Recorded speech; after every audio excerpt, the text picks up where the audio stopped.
अस्सलाम वालेकुम dear students, उम्मीद करता हूँ आप खैरियत से होंगे। बेटा ईद का चांद आप लोगों को नज़र आ गया होगा और चांद रात आप लोग बना रहे होंगे। तो उसी के साथ हम अपने दो टॉपिक डिस्कस करते हैं, आयोनाइजेशन ऑफ वाटर और कैलकुलेशन ऑफ पीएच। आज होपफुली मैंने जो आपके नोट्स वगैरह हैं वो कंपाइल कर लिए, तो वो आपके लिंक में भी अपडेट कर दूंगा आज रात को इंशाल्लाह। तो ये दो टॉपिक हम पढ़ते हैं। इसमें दोनों टॉपिक ज़रूरी हैं। कैलकुलेशन ऑफ पीएच ज़रूरी इसलिए है क्योंकि बहुत सारे पेपर्स में ये शॉर्ट क्वेश्चन के तौर पे आ जाता है। क्योंकि आपको पता है कि लास्ट ईयर 2024 में जो मैंने पेपर भी शेयर किया था आपसे, तो वो मैक्सिमम जो आपका केमिस्ट्री का 11th क्लास का पेपर था उसमें स्टेटमेंट स्टार्ट होती थी कैलकुलेट कैलकुलेट कैलकुलेट, मतलब कि न्यूमेरिकल टाइप बहुत ज़्यादा क्वेश्चन थे। तो वो भी हम देख लेंगे इस वीडियो के एंड में। सारा कुछ मैं आपको न्यूमेरिकली सॉल्व भी करवा दूंगा। तो आयोनाइजेशन ऑफ वाटर क्या है जी? बेसिकली इसको आयोनाइजेशन की बजाय self ionization of water water भी कहते होते हैं। ठीक है, इसमें हम आयोनाइजेशन कांस्टेंट ऑफ वाटर लेते हैं। और अब आप वाटर को ज़रा अंडरस्टैंड करें कि पानी जो है ना वो क्या है। पानी एक ऐसा आपके पास कंपाउंड है या मालिक्यूल कह लें जो कि एसिड और बेस दोनों की तरह काम करता है। इसको हम ऐसे ऑक्साइड जिसको जो कि एसिड और बेस दोनों की तरह काम करते हों उन्हें हम कहते हैं एम्फोटेरिक ऑक्साइड, यानी कि दोनों की तरह काम करते हों। बेटा पेपर पॉइंट ऑफ व्यू से आपने याद रखना है कि 3 ऑक्साइड ऐसे हैं जो कि अक्सर पेपर में आपसे पूछ लेता है। यहाँ पे बात चलो स्टार्ट हुई है तो मैं आपको बता दूँ। एक बेरिलियम, दूसरा एल्यूमिनियम, तीसरा जिंक। ये इनके ऑक्साइड्स जो हैं वो एम्फोटेरिक होते हैं। और एक और वाटर है, वो आपको पता ही है, अभी मैंने बताया। तो अगर ये एसिड और बेस है तो इसमें एक मॉलिक्यूल एसिड के तौर पे काम कर रहा होगा और एक मॉलिक्यूल जो है वो बेस के तौर पे काम कर रहा होगा। तो इसमें भी वो प्रोसेस होता है कि एक एसिड के तौर पे काम कर रहा है तो वो H पॉजिटिव आयन डोनेट करेगा, दूसरा बेस की तरह काम कर रहा है तो वो H पॉजिटिव आयन एक्सेप्ट कर लेगा। तो जब बेटा ये इक्वेशन बनती है, बाकी स्टेटमेंट आप यहाँ पे जो लिखी हुई है उसको एक दफ़ा पढ़ भी लेंगे तो कोई ख़ास फ़र्क नहीं पड़ता। ये जब आपस में मिलते हैं, वाटर प्लस वाटर के साथ मिलता है तो H पॉजिटिव आयन जो है एक वाटर के मॉलिक्यूल का दूसरे वाटर के मॉलिक्यूल की तरफ चला जाता है। नतीजे में क्या बनता है कि बेटा एक कंजुगेट एसिड बनता है और एक कंजुगेट बेस बनती है। तो एक जो H3O पॉजिटिव है, क्योंकि अब इसके पास जो है वो क्या है, H पॉजिटिव आयन ज़्यादा है, तो ये क्या बन गया है, एक एसिड बन गया, इसलिए हम कहेंगे कंजुगेट एसिड। और दूसरा जो है वो इसके पास H कम हो गया, इसलिए कंजुगेट बेस बन गया। इस पूरे रिएक्शन को बेटा हम कहते हैं ऑटो आयोनाइजेशन ऑफ वाटर के, खुद ब खुद ही इसने आयोनाइज कर लिया। इसके लिए बेटे आपने लिखना है आयोनाइजेशन इक्विलिब्रियम कांस्टेंट लिखना है कि, तो इक्विलिब्रियम कांस्टेंट जब आप लिखेंगे तो वाटर के कितने मॉलिक्यूल हैं बेटे, 2। तो 2 वाटर के मॉलिक्यूल एज अ प्रोडक्ट आपके पास एज अ रिएक्टेंट आ रहे हैं, सॉरी, तो उसको हमने यहाँ रेज़ टू पावर 2 कर दिया। यानी कि Kc जो है क्या होता है हमारे पास, Kc होता है प्रोडक्ट डिवाइडेड बाय रिएक्टेंट। तो प्रोडक्ट आपके पास क्या क्या थे, H3O पॉजिटिव और OH नेगेटिव था, तो ऊपर हमने लिखा, और H2O जो है हमने नीचे लिखा। रेज़ टू पावर 2 इसलिए लिखा बेटा कि यहाँ पे ना जब आप इन दोनों को मिला के लिखेंगे, दोनों को इकट्ठा लिखेंगे ना, तो वाटर प्लस वाटर 2 वाटर बन जाएगा। ठीक है, तो ये बेसिकली क्या होगा, ये आपके पास 2 वाटर के मॉलिक्यूल बन जाएंगे। तो इसलिए ये 2 यहाँ पे हमने मोल के तौर पे लिया हुआ है। अब इसी इक्वेशन को अगर हम रीअरेंज करें, भाई क्यों रीअरेंज करें, क्योंकि पानी हमने एक्सेस में ऐड किया है, तो एक्सेस में जो भी चीज़ ऐड करें उसका नेट इफेक्ट जो है वो कम हो जाता है। ठीक है, तो यहाँ पे Kc इंटू वाटर जो है वो क्या है बेटा, हमने मल्टीप्लाई कर दिया आपस में।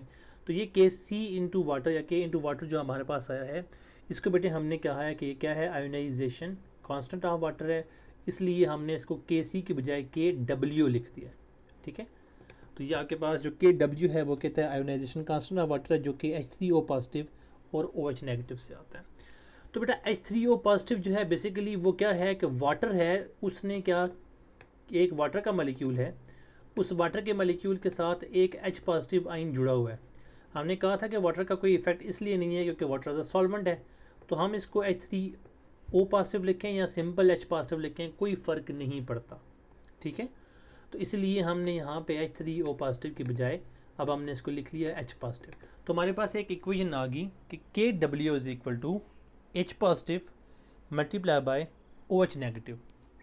जो स्क्वायर ब्रैकेट्स होती हैं, यानी यहाँ जो ब्रैकेट लगी हुई हैं, इन स्क्वायर ब्रैकेट्स को हम जब भी लिखें तो उसका मतलब होता है कंसंट्रेशन।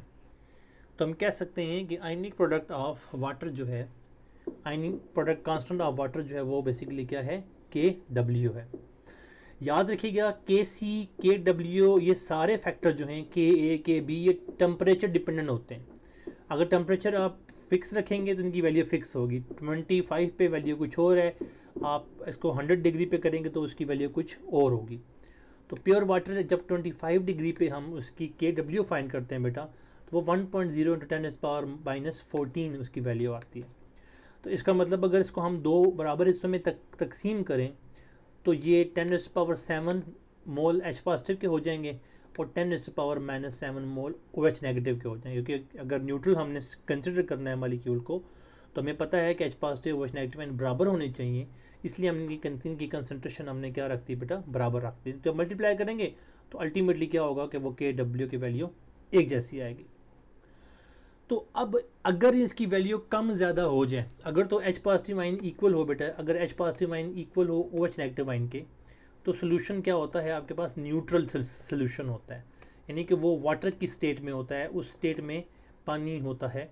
अगर इसमें किसी की कंसनट्रेशन बढ़ जाए, फॉर एग्जांपल आप H पॉजिटिव आइन की कंसनट्रेशन बढ़ा दें तो सोल्यूशन क्या हो जाएगा, उसमें H पॉजिटिव आइन बढ़ेंगे तो एसिडिक हो जाएगा, और अगर आप OH नेगेटिव की बढ़ा दें कंसनट्रेशन तो वो बेसिक हो जाएगा।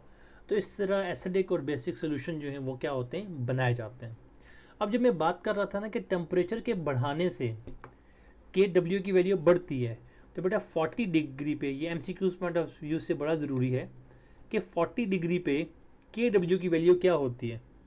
25 पे तो बच्चों को याद होता है कि 10⁻⁻14 1 इंटू 10⁻⁻14 है, लेकिन 40 डिग्री पे बेटा 3.8 इंटू 10⁻⁻14 जो है वो KW की वैल्यू होती है।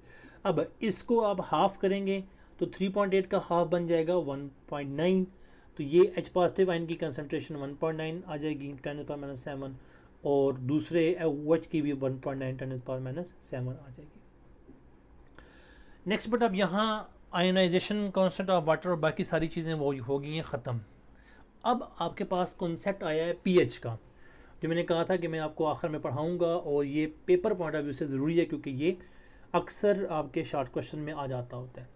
तो P जब कभी बेटा याद रखिएगा 10⁻⁻19, अब 10⁻⁻7, अब माइनस का मतलब है कि कोई वैल्यू 0.0000 कुछ है, तो वो इतनी छोटी छोटी वैल्यू को हमने बड़ा दिखाना हो तो मैथमेटिक्स में एक फंक्शन होता है जिसको हम लॉगरिथम कहते हैं। लॉगरिथम बेसिकली क्या है कि कोई ऐसी वैल्यू जो कि बहुत छोटी हो उसको बहुत बड़ा करके दिखाना हो तो हम लॉग का इस्तेमाल करते हैं, और अगर बहुत बड़ी वैल्यू हो उसे छोटा करके दिखाना हो तो हम एक्सपोनेंशियल का जो है वो टर्म यूज़ करते होते हैं।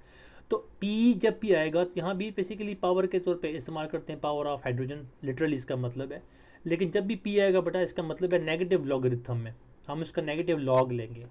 अच्छा सर जी नेगेटिव लॉग क्यों लेते हैं?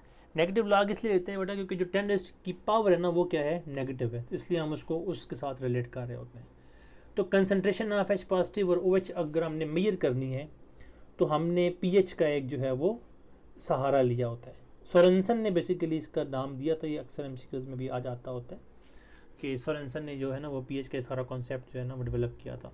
तो pH is equal to minus logarithm of H positive ion. अब नेगेटिव लॉग ले लेना है, जो भी H पॉजिटिव आइन की कंसनट्रेशन आपको दी होगी उसका बेटा आपने नेगेटिव लाइन लॉग ले लेना है। डेफिनेशन कैसे लिखेंगे सर?